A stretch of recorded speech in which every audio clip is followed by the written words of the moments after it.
Bienvenue dans le débat de France 24. Vacances pour tous les élèves du moins. C'est l'annonce en substance faite hier par Emmanuel Macron. La France, parmi les derniers grands pays d'Europe à garder ses écoles ouvertes, s'est donc résignée à les fermer pendant 3 semaines pour les maternelles et les primaires, au moins une semaine de plus pour les collèges et lycées. Pour le reste, c'est l'ensemble du territoire qui passe sous le régime des restrictions déjà en vigueur dans 19 départements. Le désormais fameux freiner sans enfermer va devenir la règle pour tous. Mais est-ce efficace et n'est-il pas déjà trop tard pour espérer une réouverture progressive en mai, comme l'annonce d'ores et déjà Emmanuel Macron ?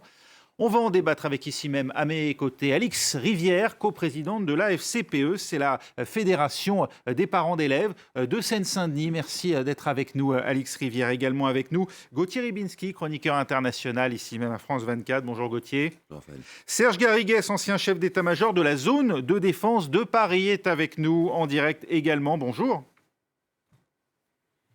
Oui, bonjour. Nous serons également avec Jean-Paul Hamon, médecin généraliste, président d'honneur de la Fédération des médecins de France. Bonjour, docteur Hamon.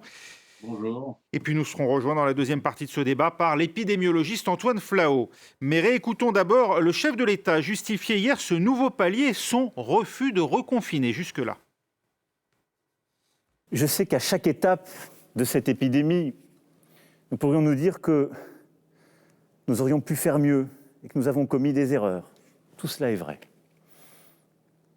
Mais je sais une chose. Nous avons tenu, nous avons appris et nous nous sommes à chaque fois améliorés.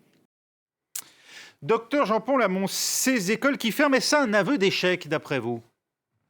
Non, je pense que c'est... Moi, je faisais partie de ceux qui donnaient raison au président de ne pas confiner immédiatement parce que je pensais qu'on allait pouvoir passer dans ce trou de souris. Les eaux usées montraient que le virus circulait un peu moins, les vacances de février arrivaient et je pensais que ça aurait pu nous permettre de tenir jusqu'au mois de mai avec un plateau extrêmement élevé. Mais là, on se rend bien compte que les réanimations sont à 5000... il y a 5000 lits d'occupés de réanimation, ça grimpait à peu près à 100, 150 de plus par jour. Donc si ça continuait comme ça, on arriverait au stade de la première vague où on était à 7500 et là on était vraiment limite.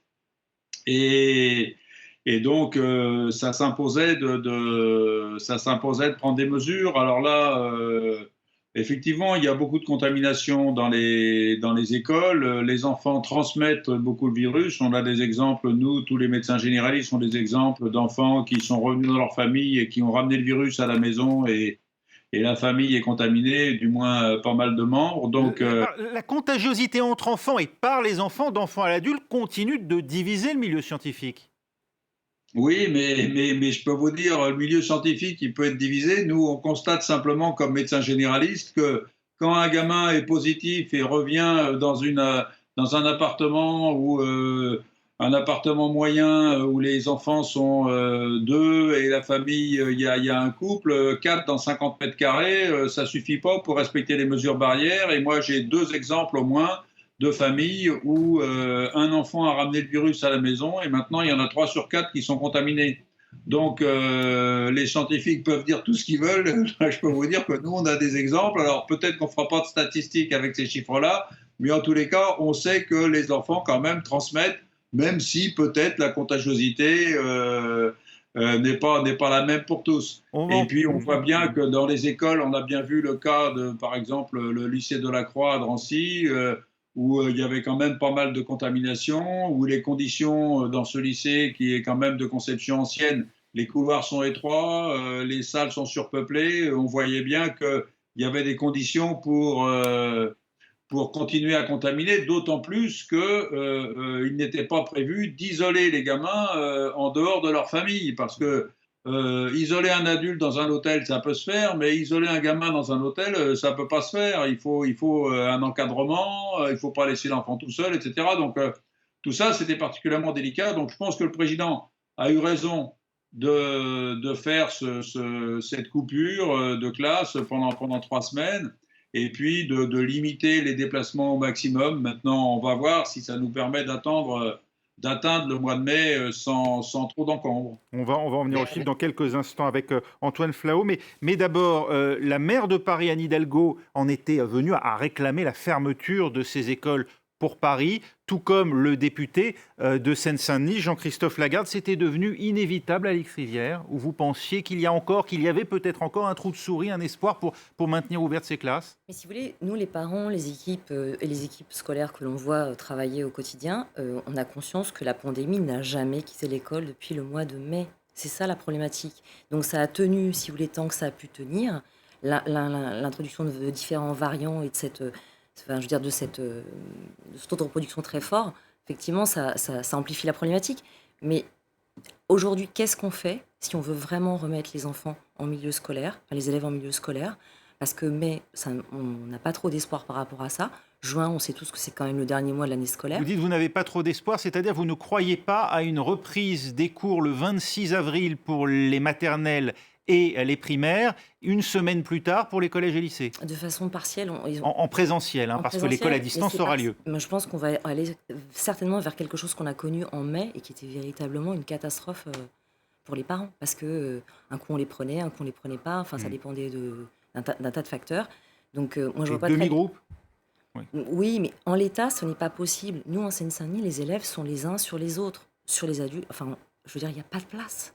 Donc vous comprenez et vous acceptez l'idée qu'il n'est pas possible, compte tenu de cette promiscuité, de les maintenir au sein d'un établissement. On est très en colère, les parents. On est très en colère parce que tout n'a pas été essayé pour justement conserver les élèves en milieu scolaire et permettre aux parents d'aller travailler. Et ça repose très souvent sur des femmes. Enfin, les foyers monoparentaux, on sait que ce sont des femmes. Vous dites vous-même que les emplois du temps à trous, en gros, pour résumer, ce n'est pas possible non plus. Alors comment faire pour maintenir les enfants en milieu scolaire sans pour autant, tout en préservant ces distances de sécurité, puisque vous dites, ils sont les uns sur les autres, et en même temps éviter ces emplois du temps à géométrie variable? Il y a eu un refus d'investissement pour distancier. Pourquoi est-ce que les écoles privées peuvent mettre des élèves dans des gymnases, donc mettre des classes dans des gymnases, et pourquoi l'école publique Donc pour vous, on peut pousser les murs aujourd'hui? Mais bien sûr, je veux dire, les lieux ont été identifiés sur le protocole de juillet. Les lieux qu'on pouvait réquisitionner pour justement distancier les élèves et les adultes qui en ont la charge, c'est sur un listing au mois de juillet. Pourquoi ça n'a pas été fait?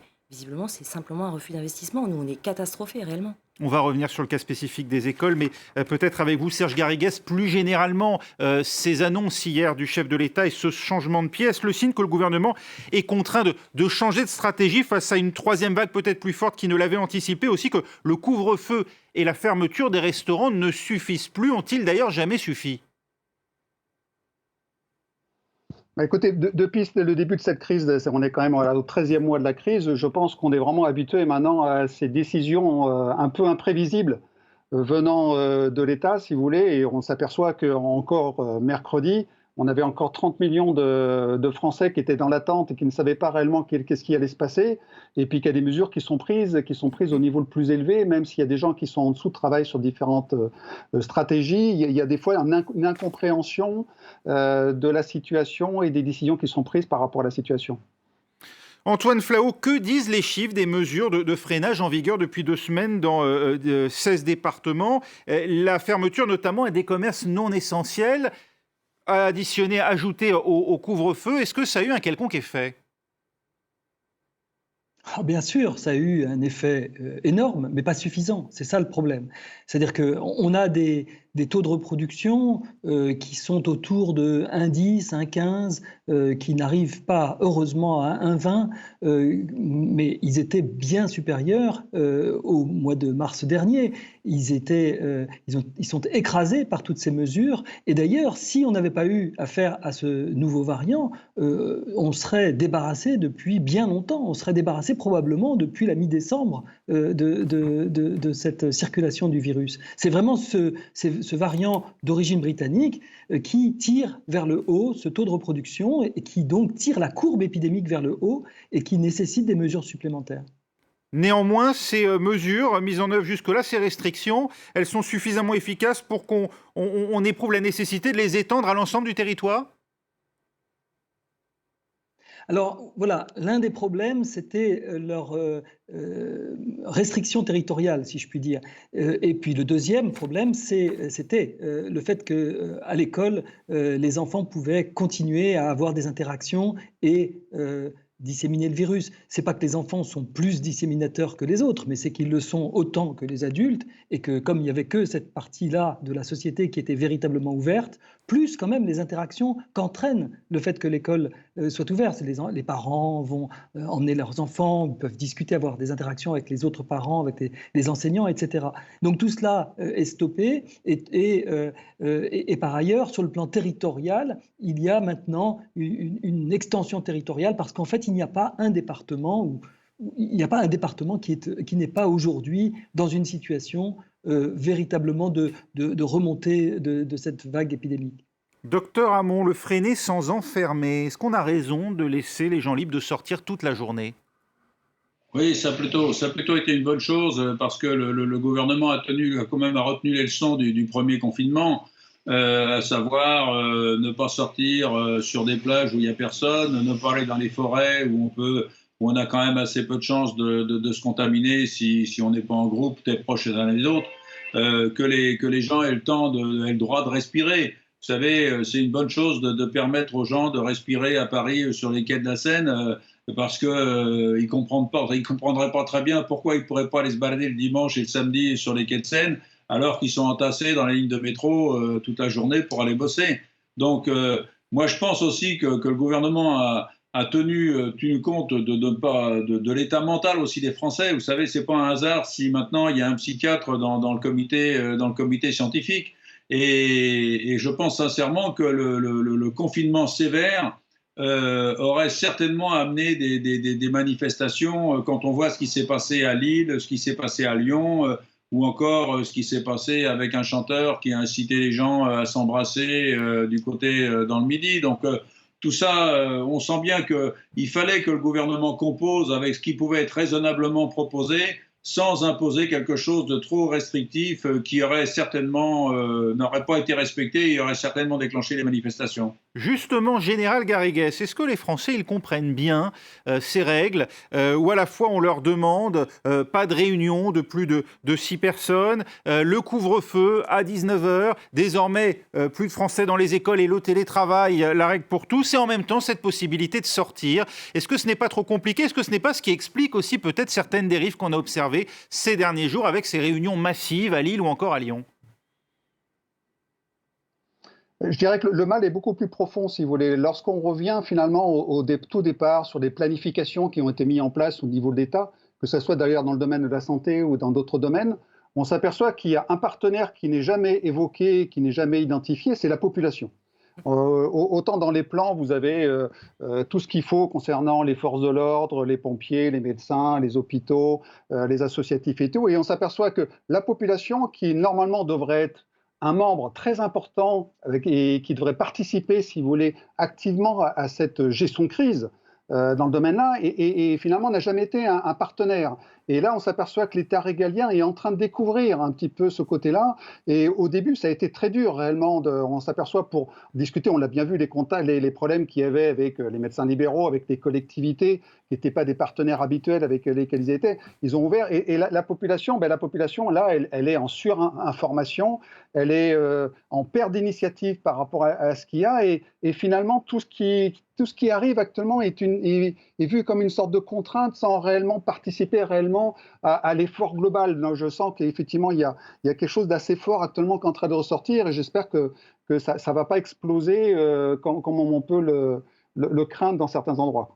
Gauthier Rybinski, on est passé en France l'année dernière d'un verrouillage quasi total lors du premier confinement, qui avait été relativement bien compris, en tout cas de la population française, et respecté peut-être aussi dû à l'inconnu du virus à l'époque, à une politique aujourd'hui d'adaptation assez régulière finalement, depuis la rentrée de septembre dernier, avec des mesures successives, de nouvelles annoncées presque chaque mois. En Allemagne, en revanche, le choix a été fait en janvier de confiner totalement, et puis de sortir. Et puis là, à nouveau, il était question de reconfiner. Au dernier moment, Angela Merkel a fait marche arrière face à un tollé provoqué, il faut bien le dire, par ces mesures de reconfinement des vacances de Pâques. Et elle s'en est excusée auprès du public allemand. Écoutez-la.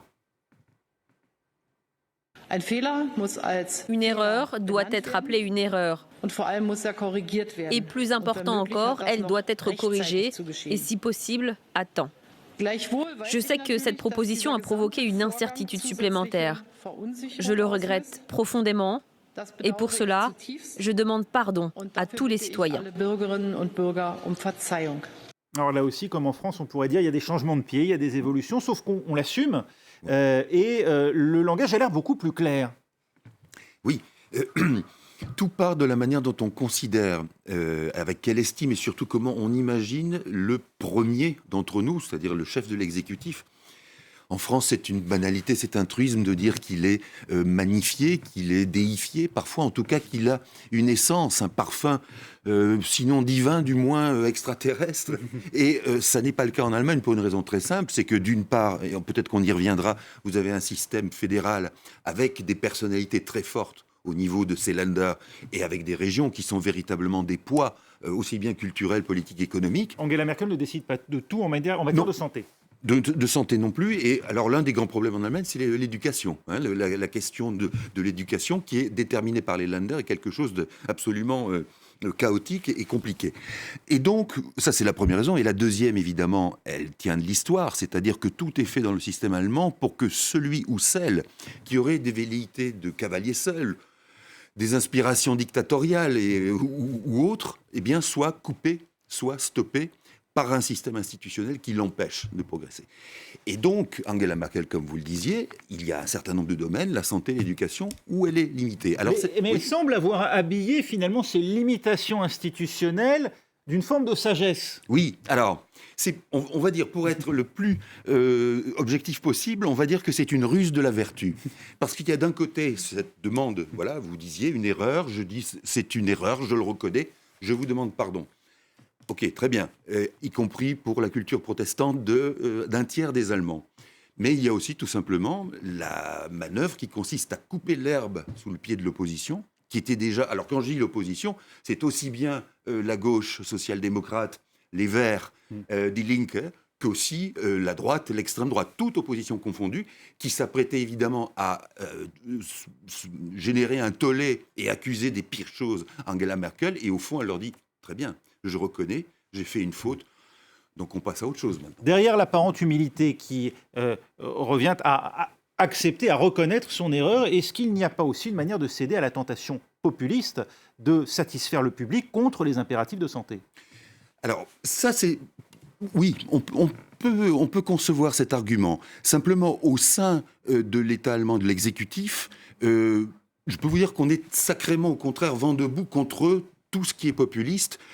Souvenez-vous simplement des déclarations du maire de Berlin qui avait dit, lorsque les Querdenker, c'est-à-dire ceux qui pensent à travers, qui sont les conspirationnistes ou complotistes allemands, avaient dit, moi je ne veux pas de ces gens-là dans la rue. Ça avait été très ferme, et donc il y a une volonté d'être contre tout ce qui est populiste à ce niveau-là, parce qu'il y a une conscience très claire en Allemagne, j'en terminerai là, que nous n'avons pas en France, c'est qu'on sait très bien qu'il y a un lien presque organique entre l'extrême droite et ceux qui sont impliqués dans ce combat contre les restrictions, contre les lois liberticides. Et là, ce lien, il est quasiment automatique et étayé par une documentation et des études tout à fait récentes. On évoquera dans un instant la situation, les différences peut-être entre l'Allemagne et la France avec Antoine Flahault qui reste avec nous. Un grand merci au docteur Jean-Paul Hamon d'avoir été avec nous dans la première partie de ce débat. Alix Rivière, vous restez bien sûr avec nous, tout comme le général Serge Garrigues. On se retrouve dans un très bref instant. Restez avec nous.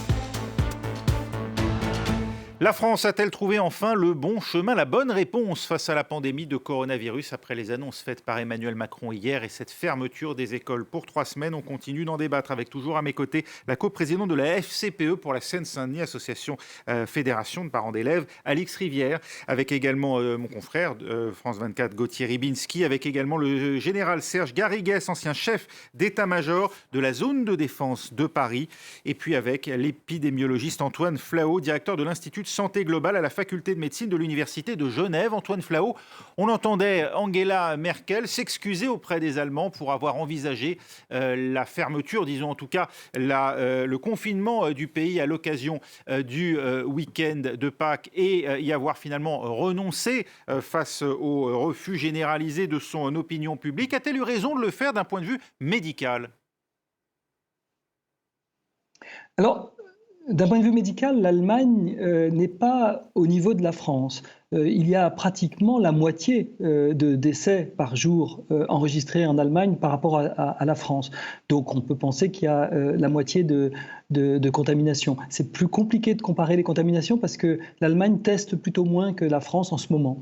Mais la situation est donc également à la hausse, à peu près de la même façon, c'est-à-dire avec un taux de reproduction qui est à peu près du même niveau, et donc une pente de progression de l'épidémie qui est très analogue à celle de la France, mais elle part de plus bas.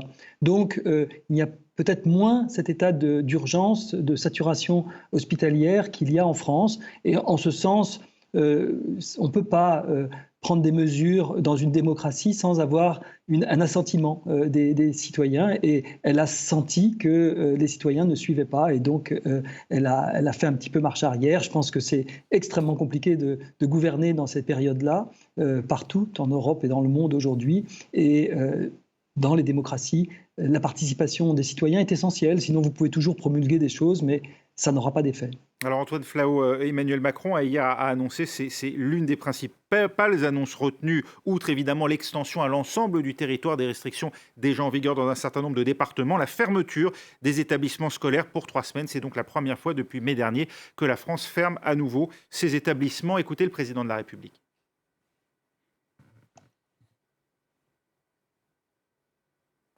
La semaine prochaine, les cours pour les écoles, collèges et lycées se feront à la maison, sauf comme au printemps 2020 pour les enfants des soignants et de quelques autres professions les 2 semaines suivantes, soit à partir du 12 avril. La France entière, quelle que soit la zone de vacances, sera placée en vacances de printemps. La rentrée aura donc lieu pour tous le 26 avril, physiquement pour les maternelles et les primaires, à distance pour les collèges et les lycées. Le 3 mai, les collégiens et les lycéens pourront retrouver physiquement leurs établissements, le cas échéant, avec des jauges adaptées. Antoine Flahault, c'était devenu incontournable du fait de la contagiosité des enfants ?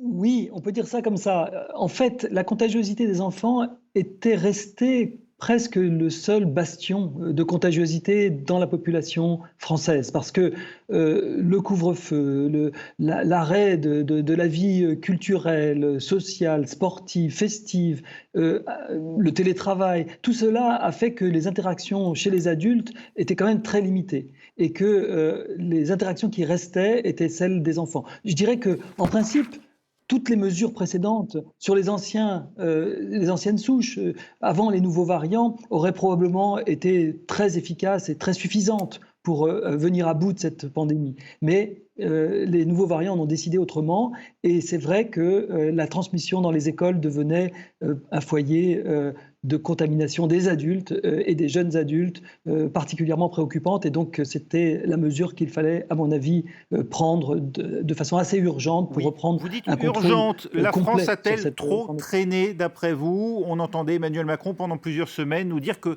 chaque semaine gagnée, finalement, c'était une semaine de gagner dans la lutte contre le virus. Alors, on peut toujours refaire le film. Moi, je pense que si le 1er décembre, quand on était arrivé à 10 000 cas par jour, alors que le président de la République avait visé une cible de 5 000 cas, il aurait probablement été très efficace de prendre la même mesure que celle d'aujourd'hui, c'est-à-dire de réaménager le calendrier scolaire, de fermer les écoles 2 semaines plus tôt, avant les vacances de Noël, et de se donner presque un mois sans école. À ce moment-là, on serait très probablement revenu à moins de 5000 cas par jour. Donc oui, il y avait des solutions. Le 29 janvier, c'était une deuxième opportunité. Lorsque le Conseil scientifique a préconisé un confinement, on était à 20 000 cas par jour. À ce moment-là, en 3-4 semaines, probablement, on serait revenu au-dessous de 5000 cas par jour. Donc je ne sais pas si c'est opportun ou pas aujourd'hui, mais ce que je crois, c'est qu'aujourd'hui, on est à plus de 40 000 cas par jour et surtout des hôpitaux au bord de la saturation. Donc on n'a plus tellement le choix, il faut prendre des mesures efficaces et ça fait partie de l'arsenal de mesures efficaces qui devraient permettre de revenir à vraiment, peut-être pas 5000 cas dans 3 semaines, j'y crois pas trop, mais en tout cas qui devraient pouvoir permettre de reprendre la main sur cette épidémie-là qui pour l'instant dérape. Alix Rivière, ces fermetures, ça crée une situation compliquée pour les enfants et pour leurs parents qui sont aussi, il faut le rappeler, des salariés. Bien sûr, c'est un enfer. Que vous soyez en télétravail ou que vous sortiez de chez vous, la problématique reste la même. Et c'est pas parce qu'on est en télétravail que c'est plus simple, bien au contraire. Donc là, en venant chez vous, j'ai écouté vos confrères qui parlaient de toutes les entreprises qui proposent du babysitting sont archi sollicitées. Donc on voit bien que c'est la peur panique. Et pour reprendre sur la réouverture des écoles, il a parlé de façon partielle et selon une jauge adaptée. Donc on est sur une hypothèse plutôt ce qu'on a vécu le 11 mai 2020. Il y a la situation de ces enfants pour qui parfois le repas à l'école est le seul repas de la journée. Il y a ces enfants en situation aussi de crise sanitaire en dehors de la question du Covid et pour lesquels, bien souvent, l'école est le moyen aussi de relever parfois des violences au sein du cadre familial. Vous craignez pour ces enfants-là qu'on les perde de vue. Vous craignez aussi qu'il y ait peut-être de nouveaux décrocheurs comme on en avait vu l'année dernière. Oui, d'autant qu'en plus, les décrocheurs, ça ne concerne pas que les élèves qui sont en difficulté scolaire. On a vu des très bons élèves devenir décrocheurs dans la séquence. Donc oui, on est extrêmement préoccupé par la santé mentale de nos enfants. Moi, autour de moi, je n'ai que des enfants qui consultent. Je n'ai que des familles qui me disent « j'envoie mon enfant consulter ». Vous appelez aujourd'hui un pédopsie, il n'y a pas de place, nulle part. Les psychologues, les assistants sociaux, tout le monde est archi sollicité. Donc il faudrait le réintroduire en milieu scolaire parce que les médecins scolaires, par exemple, n'ont plus le temps de traiter ce type de choses, ils ne s'occupent que du Covid. Vous avez l'impression aussi que, s'agissant de l'enseignement lui-même, l'éducation nationale et les enseignants ont développé de nouveaux outils et de nouveaux moyens de formation des enseignants, que les enseignants même ont été formés dans le laps de temps. On évoquait notamment les ressources même informatiques, dont indispensables pour les enseignants. Il y a des choses absolument formidables qui ont eu lieu pendant le premier confinement dur, mais aujourd'hui on est confronté aussi sur des refus d'investissement très simples. Par exemple, un serveur d'un collège à Pantin qui est en train de mourir, les profs ne peuvent pas faire l'appel en temps réel. Eh bien, le rectorat répond, on attend que le serveur soit définitivement mort pour le remplacer. Donc comment est-ce qu'on fait du cours à distance avec du matériel comme celui-là ? Général Garrigues, l'enseignement à distance, ça demande une organisation particulière d'un point de vue logistique. Et la France y est-elle prête, y est-elle préparée ? Écoutez, je pense que je donne des cours actuellement en université et je sais qu'au tout début, pendant le premier confinement, c'était un peu la catastrophe pour tout le monde, et y compris d'ailleurs pour les entreprises. Tout le monde était en train d'activer son plan de continuité d'activité, en train de chercher ses ordinateurs portables, savoir s'ils avaient des bons abonnements dans le domaine. Et c'est seulement après, quand ils ont commencé à voir s'ils avaient le matériel, les bons vecteurs et tout, qu'il fallait après transformer les cours. Et je peux vous dire que pour avoir transformé tous mes cours en présentiel, en cours à distance, ça demande déjà une grande évolution, si vous voulez, sachant que vous n'avez pas les gens qui sont en face de vous, vous n'avez pas leur réaction, vous faites ça d'une façon un peu automatique, un peu robotisée, et les faire participer, c'est quelque chose de très très dur à faire. Et pour ma part, si vous voulez, j'ai senti vraiment une énorme différence. Il a fallu vraiment une grande adaptation, et je suis très admiratif de tous les professeurs et professeurs des écoles qui ont pu s'organiser et puis faire ces cours à distance. Oui, c'est presque un autre métier, on l'imagine.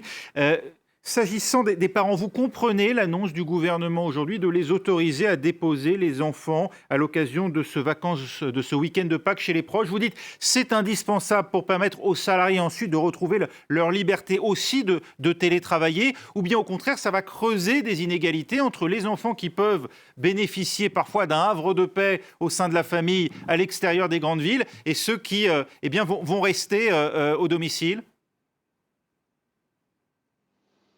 Écoutez, il y a un facteur qui a été évoqué plusieurs fois par d'autres interlocuteurs, c'est la notion d'acceptabilité. On s'aperçoit que cette notion-là est quelque chose de complètement nouveau. il y a de ça 1 an ou 2 ans, jamais vous verriez dans un plan spécifique une notion réellement d'acceptabilité. Et on s'aperçoit que autant au premier confinement, sous une forme d'un petit peu de, je dirais, pas une politique, mais enfin une notion de crainte, de peur, si vous voulez, ou de culpabilité, ça a eu une action, si vous voulez, sur la population. Là, on est arrivé à peut-être un seuil critique, dans le sens où les gens maintenant sont complètement accoutumés, les chiffres qui ont été évoqués par mes prédécesseurs, mais finalement laissent complètement indifférent maintenant la grande majorité de la population, parce que vous leur annoncez 300, 400 morts tous les jours, ben, vous êtes habitué réellement à cet aspect-là, donc cette acceptabilité réellement est vraiment limite, et c'est là où réellement il y a un besoin que l'exécutif doit ressentir pour lâcher de temps en temps la pression avant peut-être de refermer pour un aspect vraiment sanitaire. Cette question justement d'autoriser les parents à déposer les enfants dans la famille à l'occasion de ce week-end de Pâques, vous dites nécessaire, indispensable même pour les parents, pour leur permettre de travailler, pour les parents salariés, ou au contraire, facteur d'inégalité parfois insupportable à vivre pour les enfants eux-mêmes? Oui, c'est complètement fracturant pour notre société. Ce que vous dites est complètement juste. On va effectivement basculer dans des inégalités terribles. Et en même temps, nous, on a ressenti sur le terrain des parents qui sont plus préoccupés par comment dire, le fait de pouvoir remplir le frigo que de réellement la situation sanitaire. Ça, réellement. Et pas simplement des classes populaires. Je parle de classe moyenne. La peur du déclassement est réelle chez les parents, pour eux et pour leurs enfants, et simplement remplir le fridge. Gauthier Rybinski, ce refus de mesures restrictives, il s'est exprimé aux Pays-Bas notamment, de manière extrêmement vive et presque inattendue à l'occasion du couvre-feu. On l'a vu aussi s'exprimer en Allemagne. Ces mesures de confinement ou ces restrictions, elles ont là aussi provoqué des tensions sur la société, sur les familles, sur les inégalités dans des pays d'Europe, disons, du Nord, comme l'Allemagne, comme les Pays-Bas, où la culture, disons, est plutôt à la cohésion sociale? Oui, alors d'abord, oui, ça file un sacré coup à ce tableau, peut-être parfois cliché, de la cohésion sociale des pays en question. Mais aussi bien en France que en Allemagne ou aux Pays-Bas, ce qui est frappant, c'est que cette colère, à chaque fois, se porte précisément sur les mesures gouvernementales, comme si ces mesures gouvernementales étaient l'alpha et l'oméga de toute cette crise. C'est-à-dire comme si on occultait totalement l'aspect strictement médical. La colère l'emporte désormais sur la peur. Ah bah dans beaucoup de pays, oui. En tout cas, pour ceux qui sont actifs dans ces mouvements de contestation, oui. La peur de sanitaire, médicale du virus est totalement niée, minimisée, déformée, dévoyée.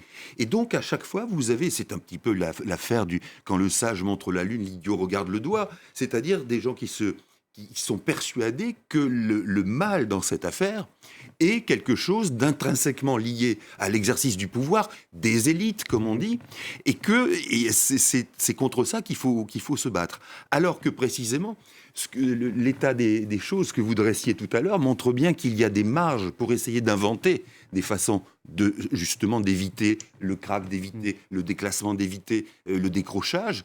Et au fond, ceux qui sont en but à ces mesures, finalement, à la fois reconnaissent par ce fait-là qu'elles ne sont pas finalement à la hauteur pour essayer de secouer les cadres habituels et trouver et inventer des choses nouvelles, et que deuxièmement, elles rendent responsables finalement, ce qui n'est pas complètement faux, mais elles rendent responsables du mal originel des élites gouvernantes, parce que c'est dans dans la configuration politique actuelle, c'est quelque chose qui est valorisant de s'exprimer de la sorte. Ça a été une surprise pour vous qui observez régulièrement ces pays de voir que dans des pays, encore une fois, où la règle est d'ordinaire plutôt bien acceptée lorsqu'elle vient d'en haut, là, il y a eu vraiment une remise en question totale, au point qu'on a vu Angela Merkel renoncer, au point qu'on a vu aux Pays-Bas le gouvernement chanceler. Oui, c'est vrai, mais encore une fois, je pense que cette idée de règle absolument respectée dans ces pays-là est assez fausse. Quand vous voyez en Allemagne le tohu-bohu, c'est le moins qu'on puisse dire, à travers les ministres-présidentes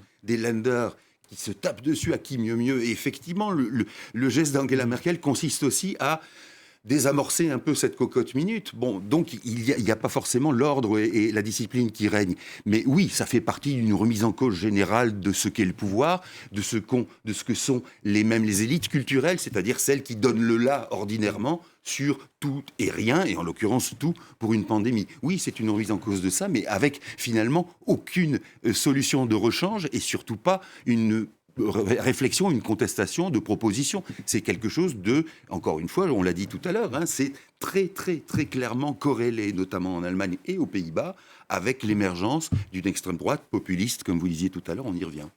Au plan médical, le gouvernement, lui, mise désormais à la fois sur l'augmentation des capacités de réanimation, 2000 lits supplémentaires, a dit Emmanuel Macron, et sur le vaccin. Antoine Flahault, est-ce que la France a la possibilité réellement d'augmenter ses capacités en réanimation? Ça repose sur quoi finalement? Et pourquoi pourrait-on faire dans le mois qui vient ce que l'on n'a pas su faire, diront certains, au cours de l'année écoulée? Bon, sur le plan des lits de réanimation, on peut un peu pousser les murs au sens où il y a du matériel et des équipes qui sont formés à la réanimation, par exemple, dans les blocs chirurgicaux. Et alors, à ce moment-là, on déplace, on retarde les interventions non urgentes pour mettre au service de la réanimation ce type de matériel ou d'infrastructure ou de dispositif. Mais moi, je ne suis pas un grand turiféraire de l'extension des lits de réanimation, hein. Je pense que ce que l'on a surtout besoin, c'est de faire de la prévention, de limiter la circulation du virus sur le territoire pour ne pas avoir besoin de la réanimation. Je pense à ces gens de Singapour, à ces gens de Taïwan qui ont beaucoup équipé leurs infrastructures de lits de réanimation en prévision de l'afflux de malades en réanimation, et en parallèle ont réussi à ne pas laisser entrer la pandémie sur leur territoire et n'ont pas eu à se servir de ces lits de réanimation qui sont vides aujourd'hui. Donc je trouve que c'est plutôt vers cela qu'il faut tendre. Il faut tendre vers des lits de réanimation vides. Et pour cela, il faut limiter la circulation du virus. Alors aujourd'hui, c'est ce que l'on fait. Je pense que c'est ce que l'on va réussir à gagner comme pari dans toute l'Europe. Et qu'au mois de juin, on aura besoin de beaucoup moins de lits de réanimation qu'aujourd'hui. Ça repose aussi sur une hypothèse, Antoine Flahault, que l'on parvienne à accélérer la vaccination. L'OMS elle-même se dit inquiète de l'Europe. A-t-elle raison de l'être? Et Emmanuel Macron, lui, a-t-il raison de dire que tout Français qui le souhaite, tout Français adulte qui le souhaite, pourra être vacciné avant la fin de l'été? Alors, ce qui est certain, c'est qu'il faut être extrêmement ambitieux vis-à-vis de la vaccination. L'Europe n'est pas le navire amiral de la vaccination dans le monde. Quand on voit les Britanniques, on se dit qu'ils ont été beaucoup plus agiles, beaucoup plus rapides pour vacciner, les États-Unis aussi. Je ne parle pas des petits pays comme Israël ou comme les Émirats arabes unis, ou comme le Chili d'ailleurs. Hein. Mais pour qu'on comprenne bien, Antoine Flahault, vous dites que le Royaume-Uni, compte tenu de la vaccination, il n'a plus besoin de confiner aujourd'hui, par exemple? C'est définitivement exclu. Le Royaume-Uni a confiné. Oui, mais il n'en a plus besoin aujourd'hui. Voilà, alors aujourd'hui, en effet, il est en train de déconfiner le pays. Ils ne sont pas encore soumis à l'assaut de la troisième vague parce qu'ils font tout pour l'éviter maintenant. Ils font de la prévention, ils sont en zone quasiment de sécurité. Ils vont tambour battant avec la vaccination et ils espèrent bien ne pas avoir affaire à cette troisième vague européenne. Il n'y a pas que le Royaume-Uni, le Portugal est dans la même situation, l'Irlande aussi, le Danemark est vraiment sous la pression du virus, mais il est à un niveau très très très bas de l'épidémie. Donc il y a quelques pays qui commencent à sortir un peu la tête de l'eau et à se dire peut-être que l'été va être tranquille, et j'espère que tous les autres pays européens vont les rejoindre. Général Gariès, on a entendu un mot qui pendant longtemps était considéré presque comme un gros mot dans la bouche de nos ministres, revenir faire un retour en force, celui de vaccinodrome. Est-ce qu'on a eu tort d'écarter cette possibilité pendant si longtemps? Est-ce qu'on a les moyens de le faire en France? Alors, le vaccinodrome, alors moi, si vous voulez, qui faisait partie des équipes qui géraient la crise H1N1, je peux vous dire que c'était un traumatisme pendant cette période-là, et que finalement, ce terme-là est resté dans la tête de ceux qui ont géré la crise, et se dire on va repartir sur la vaccination. Quand on voyait les difficultés qu'on avait pour demander aux collectivités d'avoir des locaux, pour récupérer des personnels, pour récupérer des médecins, des infirmières et tout, ça a été sincèrement une galère absolument terrible. Et les gens qui sont actuellement en train de gérer les crises ne voulaient pas retomber dedans. Et là, ce qui a été surprenant et qui a été une heureuse surprise, c'est de s'apercevoir que ça a été complètement l'inverse. que là, réellement, il y avait de très fortes poussées, une très forte demande, principalement du terrain, principalement des collectivités, des communes, des départements et tout, pour organiser une vaccination vis-à-vis de la population. Et je dirais qu'il y a eu une bascule que l'État n'avait pas, peut-être l'exécutif n'avait peut-être pas anticipé et qu'ils essayent de rattraper maintenant, effectivement, en lançant ces notions de vaccinodrome, surtout au regard, si vous voulez, de ce qui se passe aux États-Unis, qui, médiatiquement, si vous voulez, est très fort, quoi. Merci beaucoup, Général Garrigues. C'est la fin de ce débat. Je remercie également Antoine Flahault d'avoir été avec nous, ainsi que le docteur Jean-Paul Hamon. Merci à vous, Alix Rivière. Merci à Gauthier Ribinski de France 24. C'est la fin de ce débat. Prochain journal dans 8 minutes. Restez avec nous sur France 24.